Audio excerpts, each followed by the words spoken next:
নমস্কার। আজকে বলবো 2024 সাল মকর রাশির জাতক জাতিকাদের কেমন কাটবে। তার আগে বলে আমার চ্যানেলটাকে অবশ্যই সাবস্ক্রাইব করবেন। মকর রাশির অধিপতি গ্রহ হলো শনি।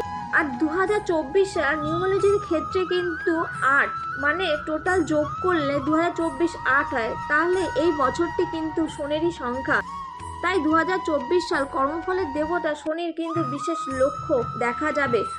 মকর রাশির অধিপতি গ্রহ শনি হওয়ায় এই মকর রাশির জাতক জাতিকাদের সামনে উন্নতির বিশেষ সুযোগ আসবে। আর্থিক অবস্থাও আগের থেকে বেশি শক্তিশালী হবে, পজিটিভ কিছু পরিবর্তনও আসবে।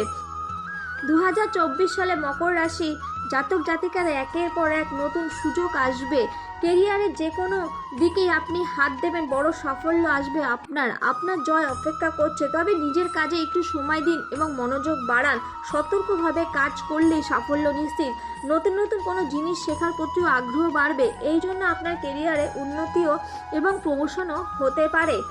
শনি ঠাকুরের দয়ায় আপনার আর্থিক অবস্থাও বেশ মজবুত হবে। নিজের সম্পত্তি 2024 সালে অনেকটাই বাড়তে পারে। কোনো আর্থিক সমস্যা থাকলেও এই বছর কিন্তু আপনার সেই সমস্ত বাধা কেটে যাবে।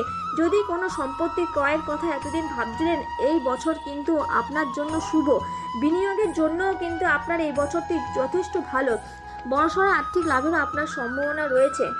মকর রাশির জাতক জাতিকার দাম্পত্য জীবন ভালোই কাটবে। মানসিক এবং শারীরিকভাবে আপনারা আরও কাছাকাছি আসবেন। জীবনেও বোঝাপড়া বাড়বে। নিজের মনের কথা কারোর কাছে প্রকাশ করার জন্য এই বছরটি যথেষ্ট ভালো। প্রয়োজনের সময় আপনারা একে অপরের পাশে থাকবেন। পারিবারিক কিছুটা মাঝে মাঝে সমস্যা দেখা দিলেও মোটের ওপর 2024 সাল ভালোই কাটবে। 2024 সালে মকর রাশির জাতক জাতিকাদের স্বাস্থ্য ভালোই থাকবে। এর পাশাপাশি নিজের স্বাস্থ্যও কিন্তু খেয়াল রাখতে হবে, না হলে বছরের মাঝামাঝি সময় কিছুটা সমস্যা দেখা দিতে পারে। মনের মধ্যে নেগেটিভ চিন্তাভাবনা উদয় হতে পারে, এর ফলে মানসিক স্বাস্থ্য ব্যাহত হতে পারে। প্রতিদিন কিছুটা শরীরচর্চা করুন, নেগেটিভ চিন্তা কেটে গিয়ে আত্মবিশ্বাস বাড়বে এবং আপনার শরীর স্বাস্থ্য ভালো কাটবে।